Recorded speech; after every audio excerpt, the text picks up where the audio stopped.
Okay, these will be your instructions for the week of April 26th on through the end.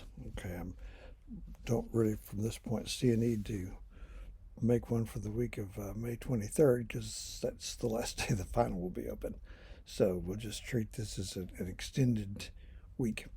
Okay, first of all, the Chapter 17 quiz is due, and ordinarily that would open on Monday morning and be open through Thursday of the week of April 26th. However, the final exam opens on Wednesday the 28th. That's the middle of the week of April 26th. So the thing is, get centered here. The Chapter 17 quiz or the Chapter 32 quiz, if you're in 1302, it's both going to be the same time frame. That's open now. Okay, I opened that last night. I meant to have it open all day Friday, but Friday was very busy with the conference and everything. I didn't get it done. Sorry about that. But the 4 days that the Chapter 17 quiz or 32 quiz will be open will be um, actually April 24th, 25th, 26th, and 27th. That's Saturday, Sunday, Monday, and Tuesday. It's already open now. So, and I want everything done by Tuesday because the finals begin on Wednesday. I'm funny about that. That includes if you need an extension on or anything, it will not extend past Tuesday, the 27th. If you still want to turn in some bonus worksheets, and by the way, if you want to go back and try to pile on some points, um, I may have a busy day Tuesday getting the feedback out, but try to get those in by Monday, okay? Because we'll just see what happens. But that can add points, sometimes a good many, to your chapter quiz grades. Okay, I thought about uh, opening back up chapter quizzes from way early, but you had your chance on that. That would simply that'd be too much confusion. So it is what it is. If it's anything recent, I might think about it. Okay, so the final exam opens on Wednesday, the 28th, because that's the day the final exams run in this college. It's going to be from um, Wednesday the 28th through for the college. Finally, face-to-face classes can give finals as late as Tuesday, May 4th. However, my final grades, all the letter grades, have to be in and posted by like 9 o'clock Wednesday morning, May 5th. And if I left the final open, I've told you this before, if I left the final open through Tuesday, May 4th, probably 4 out of 5 of you would wait till then to take it, and I'd be pulling an all-nighter trying to get those grades out, and I'm just not planning on doing that. So the final will close at 11:59 p.m. on Monday, May 3rd. That way, I still have Tuesday as a kind of backup if there's anything to correct or fix or anything like that. I'll be spending some time getting those grades finalized. Once I start, it doesn't take me just terribly long, but there are always situations to be dealt with. Now, if something comes up and you can't manage to take the final in the however, it's actually 6 days that the final will be open for you to take. Um, Last fall, at the end of the semester, 3 people had to get grades of incomplete, which gave them additional time to take the final and finish it up. Now, what I do, if I'll extend the final exam for that purpose. There's a complication this particular time. It's not like any previous semester because this is my last semester. I'm retiring, and my retirement becomes official on May 31st. So by that time, this computer I'm talking to will be over in a tech lab somewhere, and it'll all be shut down, and I would not be the one to resolve the incomplete. You can still get an incomplete. I've alerted the system administrator about this. She's retiring too. That's got train wreck written all over it. But we'll work it out somehow. I will pass along to the department chairman. Presumably, he would be the one to to do that. My little protocols, the formula I apply to a final exam grade to arrive at the final letter grade. So that's true whether you're in 1301 or 1302. I do apply a formula to the raw score to get your final exam grade, so it won't be the number you see when you complete it. All you need to know about the formula is that you're really pretty happy about it. You are. Okay. That's meant to mitigate the severity of an exam that is far, far, far from being a pushover. Okay. What else do I? Oh yes, posted at the week of April 26th module is a document.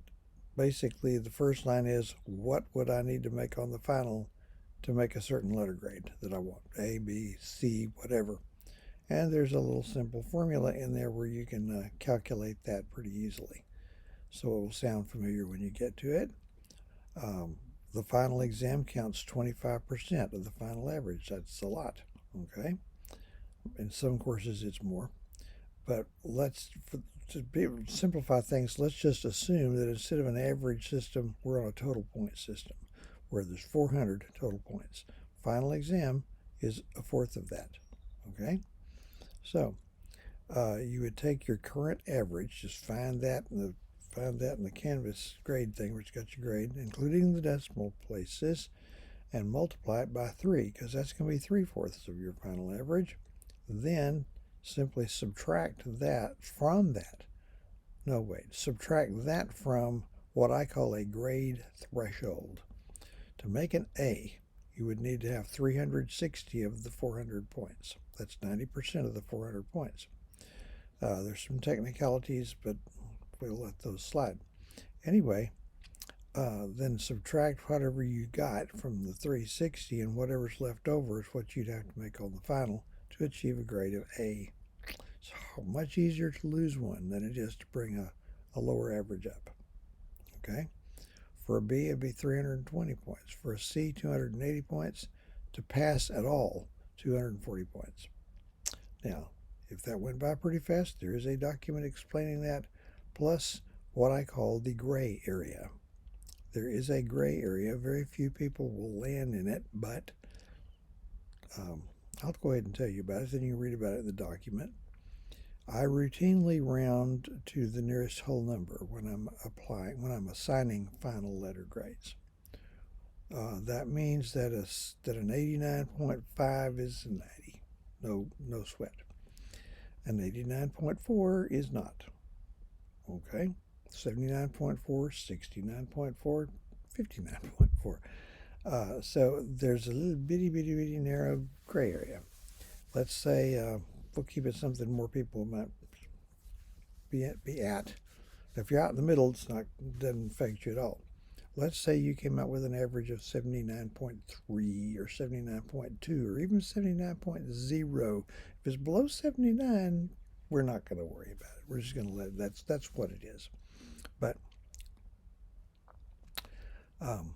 anything from, and this will work for the other three, 79.0 through 79.4 is the gray area. That's very narrow. It's possible nobody at all will land in that narrow little spot.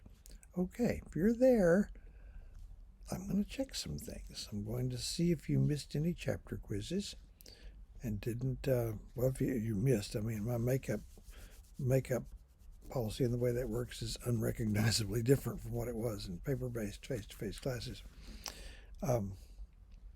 If there were outside class assignments and they're just not numbers in those columns in the grade book, then you have telegraphed me that the lower average will be fine, and I will not add anything. However, everything's there, everything's good. You haven't left anything out. You haven't left any points on the field. And if I can get you over the hump by adding no more than 3 points to your final exam grade, then I'll do it. I'll throw you the 3 points or 2 or 1 or whatever, and take you from the gray area over the hump. So that would, on paper, your average would be 79.5 or whatever. It will not take you beyond the next threshold. Does that sound good? Okay. Final exam is a comprehensive test. It's over the entire course. It's drawn from the supplements. All right, just the supplements. It consists of 100 4-option multiple choice questions, not 3-option. Everything I've shown you thus far that I generated has been 3-option. This is 4.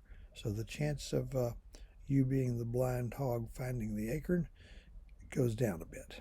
Okay, if you had 1 chance in 3, now it's 1 chance in 4. I'd say, on average, you ought to be able to get some of the answers right just by accident if it were written in a language you couldn't read. Anyway, the questions are divided up among the 4 units, including the Civil Warrior unit, pretty equally. So, there you are. In face-to-face classes, people are sitting out there with their test books, which would be around 17, 18 pages long, by the way. It would take most people, this is kind of a standard deviation guesstimate, if some would come in sooner, some would lead longer, but most people would need anywhere from 45 minutes to an hour and a half to take the final exam. All right. Now, in a face-to-face class, if you couldn't finish when the time was up and some other class needs the room, I would move you under supervision to another location where you would finish, because once you start, you must finish. When you don't start, go off somewhere, come back and finish, which the only application that has for an online test is I advise you to start this thing with an empty bladder. Well, anyway, the rest of it is in the document. So it says final exam information is what it's called. So there we go, and I want to tell you this. You guys are my last students. I'm wrapping up a 50-year teaching career. There was 1 year in the last 50 that I didn't teach something at some level somehow. Part of it, I was a graduate student teaching classes at TCU. Then I started teaching part-time here. My first students were 7th and 8th graders at Brackett Junior High in Brackettville, Texas, which is way out in the outback, about 20 miles from the border. Now, that's so long ago that my little 8th graders, and I picture them in my mind to the extent I remember them, and I remember a few of them, they're little 8th graders. They went on to graduate from high school in 1976, and sometime during this academic year, September to August, they will reach their 63rd birthday.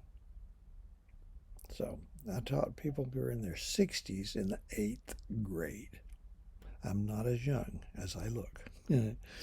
So that's going to be it.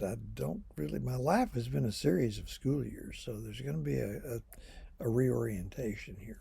My parents were school people until I was past college, I think.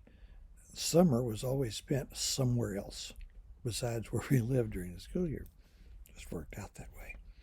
So anyway, that's it, and I don't think I'll be making another video. Take care of business, and farewell.